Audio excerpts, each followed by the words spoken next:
Nama Presiden ke-7 RI Joko Widodo kembali menjadi sorotan publik lantaran oleh sebagian kalangan diduga sengaja mempertahankan eksistensinya lewat manuver isu ijazah palsu. Hal ini diduga untuk menjaga citra dan kekuatan politik keluarga Jokowi. Kasus ijazah kembali mencuat diduga dimainkan untuk memetakan loyalis dan memperbesar exposure dirinya di arena politik. Sementara itu, polemik ijazah juga dimanfaatkan sebagai beban politik bagi Presiden Prabowo. Sejumlah pengamat menilai, isu ini sengaja digiring agar Prabowo juga terdampak image-nya. Sejatinya pihak kepolisian dan Universitas Gadjah Mada sudah resmi memastikan ijazah Jokowi asli sesudah pengecekan semua dokumen. Namun pertanyaannya, apakah selain hal ini merupakan eksistensi pribadi, strategi ini bertujuan menjaga dinasti politik Jokowi jelang 2029 mendatang? Tim TV One mengabarkan. Bentar. Pemirsa, kuasa hukum Presiden ke-7 Joko Widodo menyebut ada upaya kriminalisasi terhadap Jokowi pasca keputusan Bareskrim yang menghentikan penyelidikan kasus dugaan ijazah palsu. Ya, hal ini disampaikan tim kuasa hukum Jokowi merespon desakan agar Bareskrim ini melakukan gelar perkara khusus dalam kasus dugaan ijazah palsu Jokowi. Menurut tim kuasa hukum, Bareskrim telah menghentikan penyelidikan karena tidak ada unsur pidana. Tim hukum menyebut ada upaya kriminalisasi terhadap Jokowi karena setelah ijazah, saat ini skripsi Jokowi pun dipersoalkan.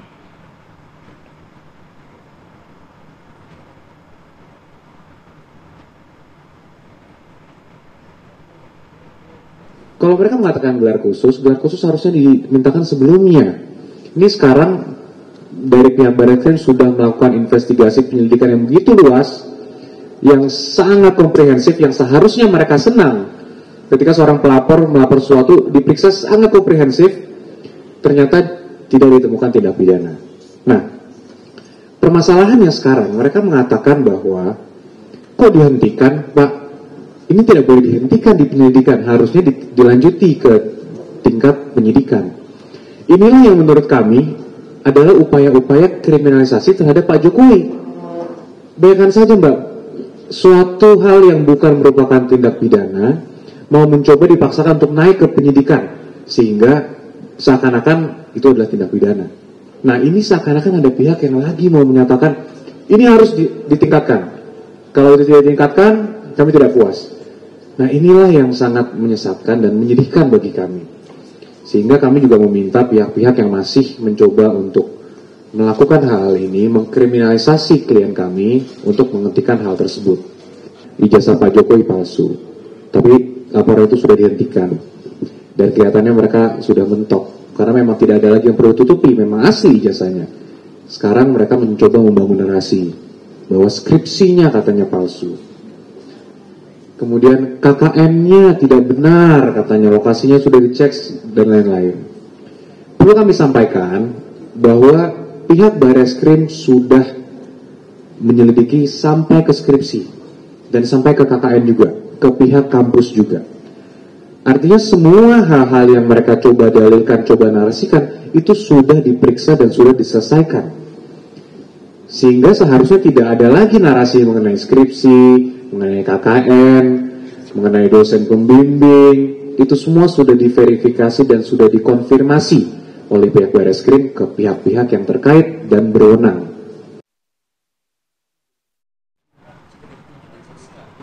Sementara itu pemirsa, menurut kuasa hukum Roy Suryo, Syamsir Jalil, penyelidikan belum sepenuhnya tuntas dan belum melibatkan pihak pelapor yaitu TPUA. Dan berikut pernyataan dari Syamsir Jalil. Mengenai proses penyelidikan perkara yang dilakukan oleh TPUA tanggal 6 Desember 2024 kemarin, ini belum sepenuhnya tuntas karena belum melibatkan pihak pengadu, ahli, dan kontrol masyarakat yang menjamin proses yang dilakukan Bareskrim Polri transparan, kredibel, dan akuntabel. Mengenai hal ini juga Kapolri sudah berjanji akan melibatkan pengawas eksternal untuk menangani kasus ini. Tujuannya agar publik bisa memberikan dukungan dan kepercayaan kepada institusi Polri dalam menangani perkara tersebut. ijazah, skripsi, KKN, apalagi ya kan? KTP, SIM, sertifikat tanah, nanti juga akan dibahas. Kita tinggal tunggu aja ya seasonnya. Berarti ini udah masuk season ketiga dong? Ini udah babak kedua extra time, tambahan waktu kalau main bola. Iya, walaupun sudah tidak menjabat lagi ya, masa kekuasaannya sudah berakhir di 2024. Namun memang nama Presiden RI ke-7 Joko Widodo ini terus mencuri perhatian publik. Apakah kasus-kasus yang saat ini tengah bergulir ini murni hukum, tapi sebetulnya punya tujuan politis yang cukup besar begitu? Itu yang akan kita gali pada hari ini ya. Apakah akan terus berlangsung hingga masa pemerintahan Prabowo ini berakhir di 2029? Atau kalau lanjut masih terus berlanjut? Kan jadi pertanyaan begitu ya. Akan kita bahas pagi ini dengan beberapa narasumber. Ada siapa aja, Putri Windasari? Di studio kita sudah ada Bang Pangi Syarwi Caniago, analis politik Universitas Bung Karno. Selamat pagi Bang Pangi. Selamat pagi. Bang Philip. Sehat Bang, cerah. Cerah. Daniel. Semoga bisa memberikan pencerahan juga buat kita secara alam. Oke, dan juga ada Mas Rizal Nova Mujahid, lead analis drone Emprit. Selamat pagi, Mas Rizal. Pagi Putri. Juga tersambung melalui sambungan Zoom ada Bang Danhil Ansar Simanjuntak selaku juru bicara Prabowo Subianto. Selamat pagi, Bang Danhil. Selamat pagi, Assalamualaikum. Saya politisi Gerindra saja, juru bicara Pak Prabowo. Oke, baik. Oke, kita ke Mas Rizal terlebih dahulu ya. Ini kita tiap hari scroll sosmed muncul mulu gitu ya, Pak Jokowi. Gimana trennya? Kalau dilihat dari awal 2025, tren Pak Jokowi sebenarnya agak turun tuh sebenarnya. Oh iya? Iya. Sejak penurunan itu signifikan sejak bulan Maret. Jadi di awal-awal itu Januari, Februari, Maret itu kita ada isu rame tuh. Ada Pertamina, ada TNI, ada lain-lainnya. Nah, setelah itu Maret agak turun. Lalu naik lagi menjelang Mei dan Juni.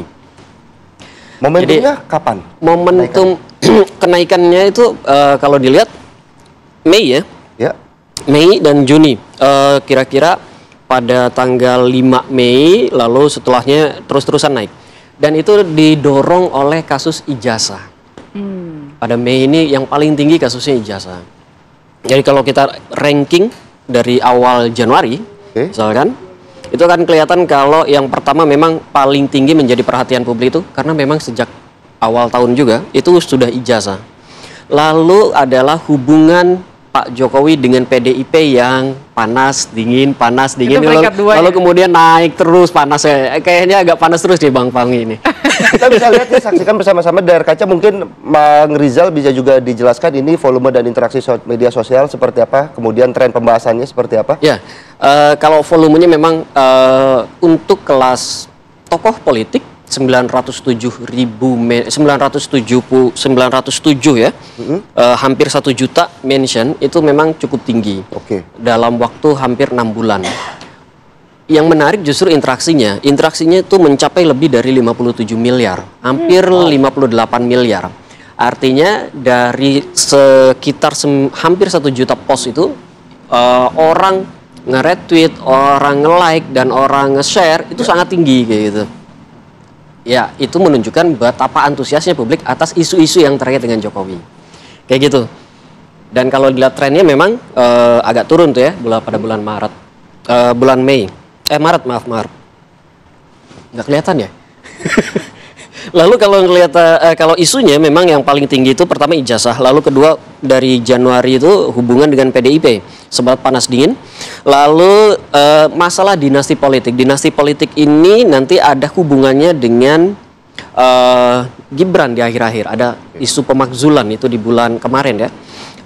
Dinasti politik. Nah, dinasti politik juga teman-teman itu di media sosial ngomong tidak hanya tentang Gibran, tetapi juga tentang Kaisang, tentang Bobi dan PSI ya nantinya. Lalu ada isu P3 juga Bang Pangi. Iya, P3. Itu yang paling rame. Jadi saya kira setelah itu ada pemakzulan Gibran dan PSI. Saya kira itu yang paling tinggi dari sejak Januari. Tapi kalau kita lihat pada bulan ini saja 1 Juni sampai 15 Juni kemarin, total mentionnya hanya mencapai 74.000. Masih tinggi untuk tokoh politik dengan interaksi mencapai lebih dari 3 miliar ya. Itu tinggi. Kalau dilihat trennya memang agak turun, tetapi penurunan itu saya kira tidak terlalu signifikan karena isunya justru masih tetap sama. Ya. Ijazah itu tetap nomor 1, lalu nomor 2-nya ada tentang dinasti politik masih tetap, lalu yang ketiga adalah baru belakangan nih tentang PSI. Kalau soal Jokowi Prabowo sendiri, apakah masih jadi topik pembicaraan? Jokowi Prabowo itu cuma di awal-awal, ketika ada isu tentang matahari kembar itu kan di bulan Maret April itu. Lalu kuat lagi di bulan Mei ketika ada pergantian kepemimpinan di TNI kalau tidak salah. pada bulan-bulan itu memang agak meninggi, tetapi kemudian isu itu langsung mereda dengan isu lain-lainnya. Ya, berarti sekarang kalau kita lihat trennya Pak Prabowo justru kalah dibandingkan Pak Jokowi. Saya tidak membandingkan dengan Prabowo, saya belum membandingkan dengan Prabowo. Tapi memang yang ramai itu adalah Pak Jokowi. Kita tadi ngomongin ramainya Jokowi. Kalau dibandingkan dengan Prabowo tentu saja lebih banyak Pak Prabowo. Cuma datanya tidak saya tampilkan. Nah, itu yang mau kita tanyakan juga ke Bang Daniel. Bang Daniel, ini pemerintahan Pak Prabowo berjalan ini kan juga belum setahun lah, hampir setahun. Tapi kayaknya pemerintahan Pak Jokowi, presiden sebelumnya, pemerintahan lama ini nggak habis-habis gitu loh. Ini merugikan nggak sih sebenarnya untuk pihak Pak Prabowo sendiri? Komentarnya bagaimana nih? Ya, yang bikin nggak habis-habis itu terutama yang masih baperan dengan Pak Jokowi. Itu kan pasti nggak habis-habis terus ngejar Pak Jokowi. Sedangkan di sisi lain ya Pak Prabowo dan banyak rakyat kebanyakan ya sudah move on, artinya fokus pada upaya agenda pembangunan yang sudah dipersiapkan Pak Prabowo dengan berbagai agenda-agenda besar, dan pembahasannya ya sudah masuk pada bagaimana mempersiapkan agenda-agenda besar itu agar sukses. Kemudian sebagian ada yang mengkritik, dan itu adalah dinamika demokrasi yang biasa. Nah, tapi ada juga yang kemudian masih mengintilin dalam tanda kutip politik Pak Jokowi dan sebagainya, karena mungkin ada residu kompetisi yang masih tersisa dan sebagainya. Dan itu hal yang biasa saja dalam demokrasi. Yang jelas bagi Pak Prabowo pada saat ini upaya beliau adalah melakukan, saya seringkali menggunakan istilah akumulatif advantage. Semua kebaikan-kebaikan yang sudah dilakukan pada kepemimpinan sebelumnya itu diakumulasikan. Yang kurang, yang tidak sempurna itu diperbaiki. Yang tidak baik kemudian ditinggalkan. Nah, itu yang sedang dilakukan Pak Prabowo pada hari ini. Kemudian yang kedua, Pak Prabowo sebenarnya memulai tradisi politik baru. Tradisi politik baru itu adalah Pak Prabowo sama sekali tidak menegasikan kepemimpinan program sebelumnya. Anda temukan misalnya semua agenda-agenda pembangunan yang dilakukan hari ini, misalnya kan salah satunya adalah melanjutkan agenda pembangunan yang sudah dimulai oleh pemimpin-pemimpin sebelumnya. Saya berikan contoh. Misalnya terkait dengan akselerasi Pak Prabowo menyempurnakan dan memperbaiki Universitas Pertahanan yang dilakukan beliau sejak beliau menjadi menjadi Menteri Pertahanan, dan hari ini itu berkembang dengan sangat masif dan jauh lebih baik. Universitas Pertahanan adalah salah satu karya dari Presiden SBY. Nah, ketika Pak Prabowo menyempurnakan dan memperbaiki Universitas Pertahanan menjadi lebih advance, Pak Prabowo selalu melibatkan dan menghadirkan Pak SBY misalnya dalam peresmiannya gedung baru, misalnya Pak SBY hadir di situ sebagai bentuk penghormatan Pak Prabowo kepada Pak SBY yang merintis Universitas Pertahanan. Pun demikian misalnya nanti ada proyek apa begitu yang itu dirintis oleh Pak Jokowi, Pak Prabowo memberikan penghormatan. Pun demikian kalau Pak Ibu Megawati dan sebagainya. Dan itu adalah tradisi baru, akhlak politik baru lah saya sebut begitu yang ditunjukkan oleh Pak Prabowo.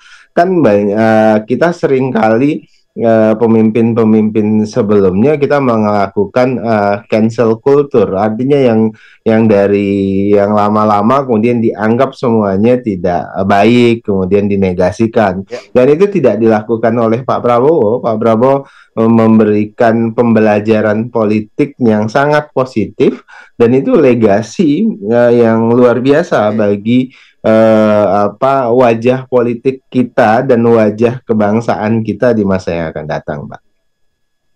Tapi Bang Daniel, sedikit saja Bang, kalau melihat dari pergerakan politik yang dilakukan Pak Jokowi, sebenarnya dari Partai Gerindra juga Pak Prabowo Subianto ini merasa dirugikan atau seperti apa? Tidak ada yang merasa dirugikan atau merasa diuntungkan. Gerakan politik Pak Jokowi mau ke kanan, ke kiri, depan, belakang itu adalah hak politik beliau. Manuver politik seperti apapun yang dilakukan oleh mantan presiden atau warga negara manapun itu adalah hak beliau masing-masing. Manuver politik misalnya Mas Pangi gitu, itu juga adalah manuver beliau, hak beliau. Jadi yang jelas bagi Partai Gerindra, kami menghormati semua manuver politik apapun selama itu tidak merugikan kepentingan bangsa dan negara. Oke, Bang Pangi, kalau tadi dikatakan manuver politik, nah Anda melihatnya bagaimana? Tujuannya untuk apa? Kalau misalnya ternyata memang untuk manuver politik? Ya, apa yang disampaikan Bang Daniel, ya politisi ya harus bermanuver kan. Tapi kalau pengamat nggak boleh bermanuver. Ya empirik objektif aja kan, bukan intersubjektif kan. Jadi intinya sebenarnya manuver-manuver politik yang belakangan membayangi rekam jejaknya kinerja Pak Prabowo kan, membayangi rekam jejaknya Pak Jokowi, selalu ada residu Prabowo dan Pak Jokowi kan, itu ada kelihatan tidak pernah putus gitu kan. Apapun yang terjadi hari ini juga bagian dari rangkaian pemerintahan masa lalu, 5 tahun yang lalu. Jadi kalau baik buruknya selalu ada kaitannya, nggak mungkin bisa ada yang bisa tidak ada gitu. Nah yang kedua adalah saya mencermati ini memang percakapan ruang publik ya, bising itu kan memang percakapan belakangan trennya Pak Jokowi kan. Nah mulai dari tadi yang disampaikan Draw Empet Bang Nova tadi, mulai dari soal ijazah, soal pemakzulan, soal dinasti, soal bagaimana beliau bicara tentang PSI dan partai, itu selalu dibicarakan. Nah politisi kan memang punya modal yang disampaikan Pak Jokowi kan bertolak belakang sebenarnya. Kan banyak mantan-mantan presiden kan menepi, menyaksikan dari luar, menjadi penonton kan, artinya sudah melakukan kontemplasi jauh lebih baik. Misalnya mantan presiden seperti Obama lebih kepada isu-isu lingkungan, isu-isu bagaimana menyengolahkan orang-orang yang susah di dunia kan, kesehatan, asuransi, dan tapi itu banyak kepada orang-orang yang kurang beruntung. Nah di presiden Pak Jokowi ada tren baru kan yang beliau coba lagi bangun, dan ini tidak pernah dilakukan presiden sebelumnya, yaitu bagaimana nama beliau selalu menjadi pergunjingan, percakapan, bising di opini di media sosial. Dan ini tren baru, kiblat politik baru lagi yang dimunculkan Pak Jokowi, yang ini adalah yang selama ini bukan mafhum gitu loh. Ini suasana anti mainstream yang saya lihat gitu. Makanya memang apa ujungnya kan itu yang menarik. Tujuannya? Ya apa tujuannya sebenarnya? Bicara yang tadi ada isu-isu tadi itu. Kan isu-isu di Indonesia itu lebih dalam ilmu politik ya, leksikon ilmu politik kan isu-isu Indonesia itu isunya identitas, isu-isu yang sensitif itu dibanding isu-isu bicara tentang jembatan Selat Sunda, isu tentang pembangunan ke depan, bagaimana mengangkat derajat orang miskin, kan isu itu nggak menarik di Indonesia. Isu ijazah, isunya kemudian dinasti, kemudian pemakzulan dan seterusnya. Nah, saya mencermati ya banyak selama ini itu Bang Philip. Ya ingin selalu namanya masuk dalam percakapan itu untuk menjaga, menunggang popularitas beliau terjaga kan. Apa yang sentimennya bisa negatif positif gitu. Nah, ya kepentingan Gibran kan masih menjadi wakil presiden. Bobi juga masih gubernur. Mungkin beliau belum terlalu percaya diri ya untuk melepas anak-anak ini. Jadi masih ingin beliau tetap menjadi epicentrum spektrum politik untuk menjaga ini gitu. Yang kedua ya beliau punya kepentingan. Kalau memang beliau jadi ketua umum partai lagi kan ini anti mainstream juga. Kalau orang mantan presiden kan biasanya sudah mantan presiden ya udah berhenti dari partai politik. Kalau ini justru mulai menaiki karir untuk menjabat jadi ketua umum partai misalnya. Kalau ini bisa iya bisa tidak juga. Apa ujungnya? Itu kan juga problemnya ada juga kepentingan yang kita nggak tahu, kepentingan selain menjaga dinasti tadi, keluarga tadi, menjaga kemudian apa namanya namanya tetap menjadi perbincangan untuk konteks partai yang akan dia pimpin ke depan. Dia percaya bahwa ada partai yang harus dia jaga, dibesarkan dengan nama besar beliau. Atau ada kepentingan yang jauh lebih penting adalah ya untuk menutupi isu-isu yang bisa selama ini itu digeser ke isu-isu yang lebih banyak tidak pada penegakan hukum kan. Nah, itu juga bisa terjadi. Jadi intinya sekarang kalau Mas Philip, Mbak Putri lihat apa yang terjadi, orang percaya bahwa Pak Jokowi masih dianggap public figure kan, masih baik di mata publik, tapi faktanya di isu-isu negatif juga masih besar gitu. Intinya sebenarnya orang juga ada bilang, nih mau ngapain lagi gitu kan, orang udah capek. Kalau memang beliau mau gendong cucu, mau balik ke Solo, udah nggak mau terlibat politik praktis, itu ternyata kenyataannya nggak terjadi. Itu justru antitesis. Antitesis saya lihat. Justru beliau makin kuat gitu. Konversi persnya. Lagi sakit pun konversi pers gitu. Dan itu kan kalau kita kan udah 10 tahun udah pernah jadi wali kota, gubernur, dalam otak saya ya, sebagai masyarakat awam atau orang tua kita di kampung, ini mau ngapain lagi gitu. Oke, jadi Anda sepakat lah ya bahwa Pak Jokowi saat ini masih membayangi pemerintahannya Pak Prabowo ya, begitulah kurang lebih ya. Iya, itu sepertinya membayangi. Saya nggak tahu apakah itu menjadi beban bagi Pak Prabowo atau menguntungkan bagi Pak Prabowo. Atau bisa saja Pak Prabowo lebih mulus lagi untuk bekerja karena orang masyarakat sibuk dengan isu ini. Upaya dari Pak Prabowo justru untuk menggait Pak Jokowi, ayo dong bantu di pemerintahan sekarang supaya juga fokusnya bisa kebagi begitu ya? Bisa kebagi begitu, split. Tapi bisa juga orang yang tadinya fokus mengurus isu kebijakan programnya Pak Prabowo, akhirnya fokus ke sini. Betul. Energinya habis ke Pak Jokowi. Jadi untuk melakukan mengcounter untuk supaya itu bisa bergeser. Ya, dan isu-isu yang diangkat ini juga bukan isu-isu yang baru sebenarnya ya. Kayak misalnya isu jasa Jokowi itu sudah dari tahun 2022 ya Mas Rizal ya. Tapi sekarang yang trennya mungkin paling tinggi. Nanti dibedah lagi sama Mas Rizal ya usai jeda berikut. Tetap bersama kami di Apa Kabar Indonesia Pagi.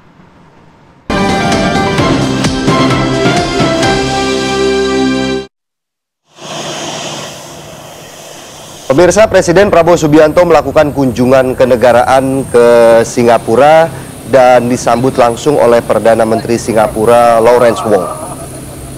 Sambutan hangat Perdana Menteri Singapura menandai kehormatan tinggi dari pemerintah Singapura kepada Kepala Negara Republik Indonesia Prabowo Subianto. Selain kunjungan kenegaraan dan bertemu PM Singapura, Presiden juga direncanakan akan menghadiri pertemuan bilateral Leaders Retreat dengan Perdana Menteri Singapura Lawrence Wong. Kunjungan Presiden ke Singapura ini diyakini akan menjadi momentum memperkuat hubungan strategis antara Singapura dan Indonesia dalam berbagai sektor dan akan difokuskan pada penguatan hubungan bilateral serta sejumlah kerjasama strategis yang bersifat konkret dan komprehensif.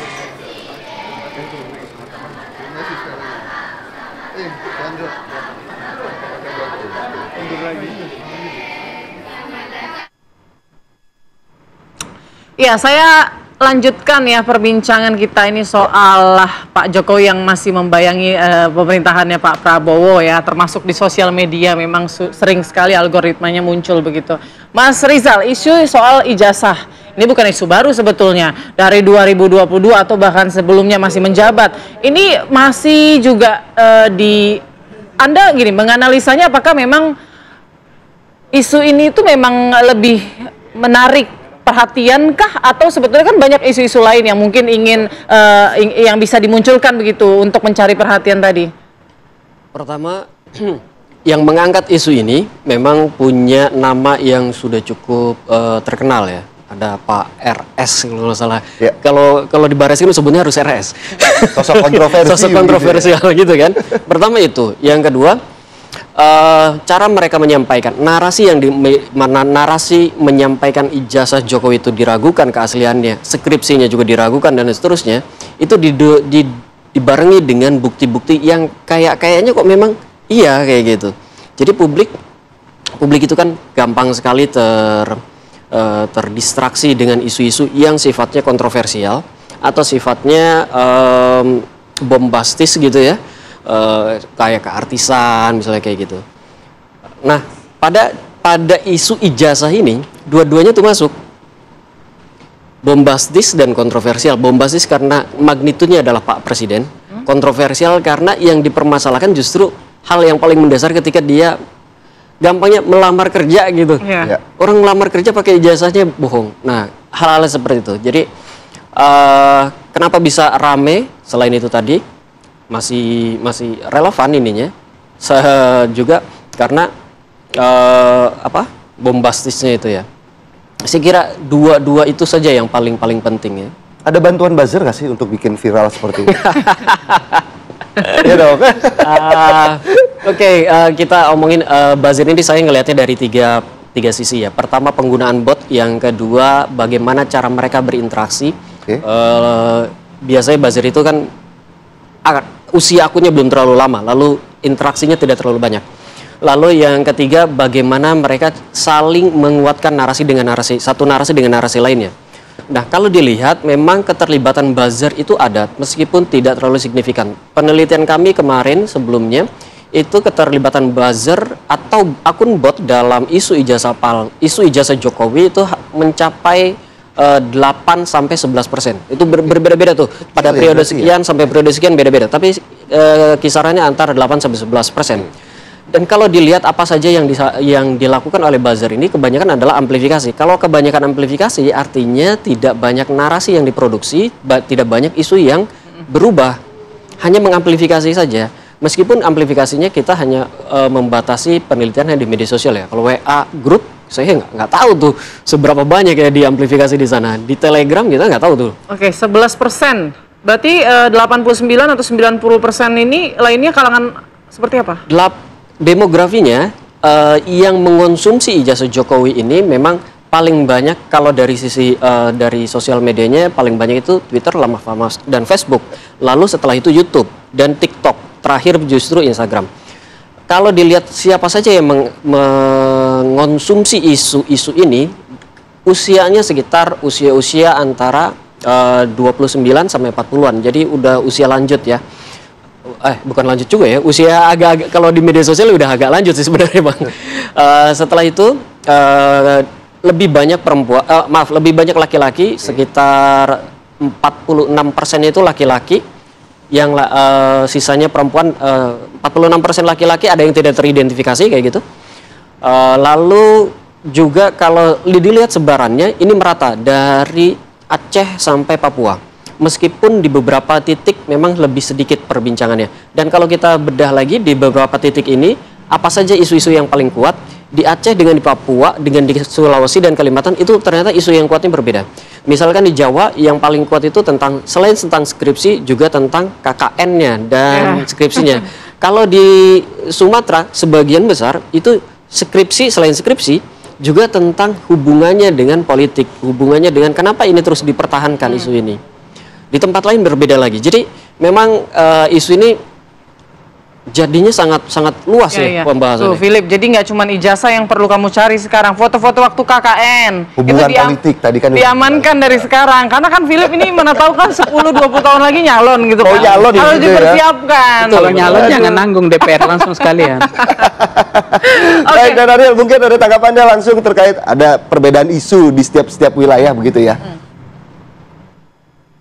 Ya biasa, jadi beda-beda isu itu kan biasa, tergantung ketertarikan orang kepada apa gitu. Nah, sebagian teman-teman yang mempersoalkan ijazah Pak Jokowi mungkin sangat tertarik dengan Pak Jokowi. Ada dua hal tertarik dalam konteks misalnya punya residu politik yang tidak usai begitu. Kemudian kedua ya, dan ini bisa terjadi dengan siapapun begitu yang memang punya orang-orang atau komunitas yang tidak menyukai mereka. Jadi yang jelas dalam politik resiko-resiko seperti ini hal yang biasa. Oleh sebab itu penting bagi semua politisi untuk kemudian tampil sebagai bagian yang otentik. Otentik maksud saya itu adalah ya semua hal-hal yang menurut kita beresiko untuk digugat ulang dan sebagainya, itu harus mempersiapkan diri. Dan apa yang dialami Pak Jokowi pada hari ini kan ya bagi kami ya residu politik yang biasa saja. Oke, Bang Dhanil, tadi juga saya mau menggali lagi nih pernyataan Bang Dhanil soal ini kan tradisi baru ya, biasalah hal seperti ini terjadi begitu ya. Tapi pertanyaan begini, oke, kesinambungan itu baik, sangat penting lah untuk stabilitas negara kita. Tapi kan publik juga mempertanyakan, ini Pak Prabowo benar-benar menjalankan pemerintahannya secara mandiri atau sebetulnya masih terikat cukup kuat nih dengan pemerintahan lama begitu, melanjutkan pemerintahan lama dengan wajah baru begitu? Bagi yang memahami agenda pembangunan pada saat ini dengan baik, ya jelas ini semua agenda-agenda pembangunan itu khasnya Pak Prabowo. Anda perhatikan orientasi Pak Prabowo berbeda misalnya dengan orientasi pembangunan Pak Jokowi untuk beberapa hal. Langkah yang dipilih oleh Pak Prabowo, Anda perhatikan jauh berbeda dengan langkah yang dipilih oleh Pak Jokowi. Artinya terang ini agenda pembangunan model yang model politik atau model sebutlah gaya kepemimpinan jauh berbeda.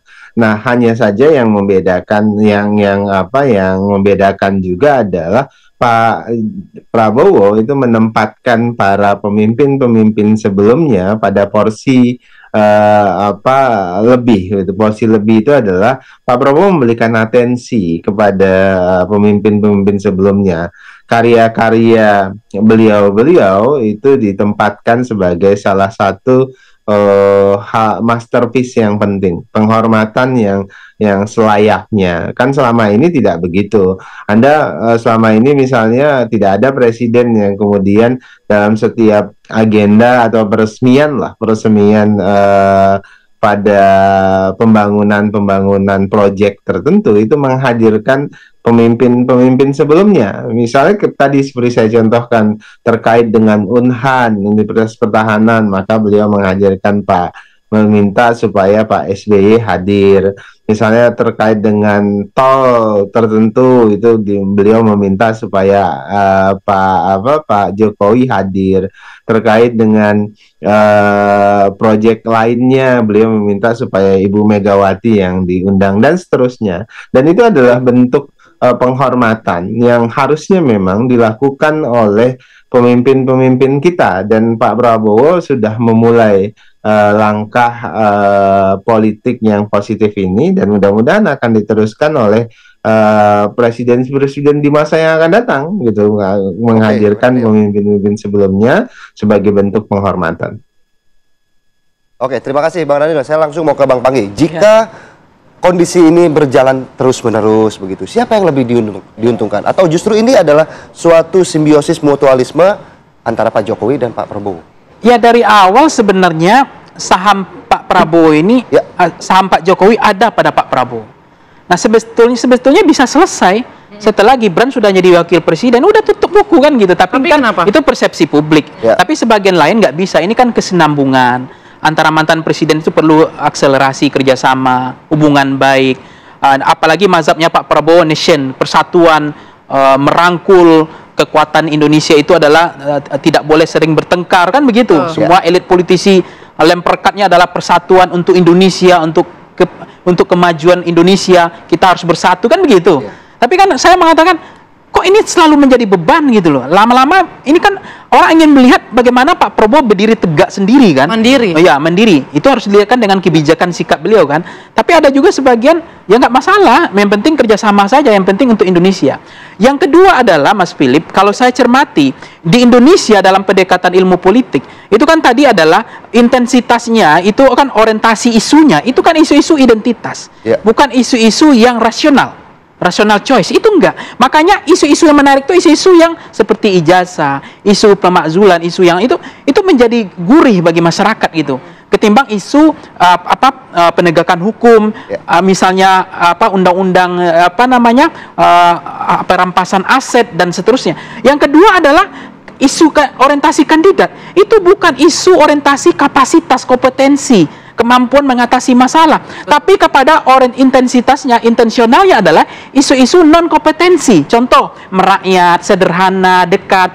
Meskipun omongan perkataan dengan perbuatan beda, tapi kalau cara menyampaikannya santun, penuh dengan ayunan-ayunan, itu mereka terhipnotis masyarakat Indonesia. Padahal omongannya nggak pernah dipegang. Beda perkataan dengan perbuatannya. Itu yang disebut dengan orientasi kompetensinya adalah di luar negeri itu kompetensi. Di Indonesia non kompetensi. Sederhana, merakyat, perhatian, itu yang diperhatikan. Terakhir disebut dengan istilahnya programatiknya. Di Indonesia itu kalau di luar negeri itu kan programatik. Di Indonesia itu klientelistik. Pertukaran yang penting persamaan kepentingan, klientelistik, pertukaran persamaan uang dan barang, transaksi. Ini yang membuat politik kita mahal kan kemarin. Karena bukan program. Meskipun Pak Prabowo mencoba memainkan program makan siang gratis. Kenapa? Isunya jangka pendek. Orang Indonesia nggak suka isu jangka panjang. Misalnya pembangunan Jembatan Selat Sunda, pembangunan Indonesia bagaimana, tata ruang Indonesia ke depan. Nggak menarik. Maka kampanyenya apa? Makan siang gratis. Karena itu jangka pendek. Artinya permainan walaupun politik memang disesuaikan dengan keinginan masyarakat ya? Ya, keinginan suara intensitasnya begitu. Orientasinya adalah ini kan nggak mudah makan siang gratis ini, gampang juga sekarang. Tapi ada juga mengatakan sukses kok gitu. Tapi ini nggak mudah gitu. Tapi itu yang selera jeroan rakyat Indonesia. Pak, di luar negeri partai ID itu tinggi sekali. Orang dekat dengan partai, garis partai. Partai mengatakan usung ini, semua pemilih partainya ikut. Di Indonesia enggak. Pemilih partainya bilang, kamu kata ketua umum sama sekjen sama DPP, kamu pilih ini ya. Pemilihnya partainya, ya belum tentu. Oh, orientasi kita apa yang ramai di sosmed yang mana kan? Ya, yang mana dulunya. Artinya apa? Luar negeri partai ID-nya itu dekat, di sini nggak dekat itu. Partai ID-nya maka split ticket votingnya tinggi. Nah, ini yang kemudian harus dicermati. Ini Indonesia. Yang perlu kita benahi adalah perilaku pemilih Indonesia ini nggak mudah membacanya. Makanya banyak juga kebijakan program isu rakyat, isu pemerintah itu nggak rasional. Karena rakyatnya nggak rasional gitu loh. Itu problemnya. Itu tantangan kita ke depan. Kita rakyat juga ini kan. Bang Panggi, tapi gini, kalau misalnya isu Pak Jokowi ini terus bergulir, tadi pertanyaan Philip ya, dampaknya ke Pak Prabowo seperti apa? Dampak elektoral mungkin, kan pemilu selanjutnya masih ada, arah politiknya akan kemana? Pendek saja, Bang. Ya, saya pikir gini, Gerindra pasti ingin menang pemilu. Mengganggu nggak isu-isu Jokowi ini terhadap Gerindra? Itu aja. Kalau Gerindra itu punya, karena begini dalam jurnal-jurnal internasional saya baca ya, di dalam pendekatan saya kan ilmu politik ya, itu memang kalau orang puas dengan kinerja pemerintah sekarang, approval ratingnya bagus, maka pemilih itu akan cenderung intensitas arahnya akan memilih partai presiden incumbent. Mau menang nggak Gerindra? Tapi kalau kemudian Gerindra terganggu dengan isu-isu ini, menurut saya kubur saja. Nah, Bang Daniel, tanggapannya mungkin langsung. Tidak, jadi yang jelas konsen Partai Gerindra adalah memastikan Pak Prabowo sukses dalam kepemimpinannya ke depan. Fokus Pak Prabowo dan Partai Gerindra itu terkait dengan apa namanya residu politik misalnya yang terjadi dengan Pak Jokowi atau dengan tokoh-tokoh yang lain, tentu itu adalah di luar cakupan Partai Gerindra. Fokus Gerindra adalah pastikan bahwasannya semua agenda pembangunan, makan siang gratis, beasiswa untuk pelajar, kemudian pembangunan pangan, swasembada pangan, kemudian agenda-agenda pembangunan yang lainnya itu sukses. Itu fokus Gerindra. Di luar itu adalah hak-hak politik ke masyarakat, dinamika politik biasa. Baik Bang Daniel, tapi kalau kata Bang Panggi tadi, kalau mau menang pemilu ya 2029 ya Gerindra harus bisa tampil juga gitu ya, mengubur eksistensi dari yang sebelumnya atau pihak-pihak luar dari Gerindra. Terima kasih banyak Bang Daniel, Bang Panggi, Bang Daniel gabung dengan kita pada pagi hari ini. Sehat selalu semuanya. Mas Panggi semuanya. Yo, assalamualaikum.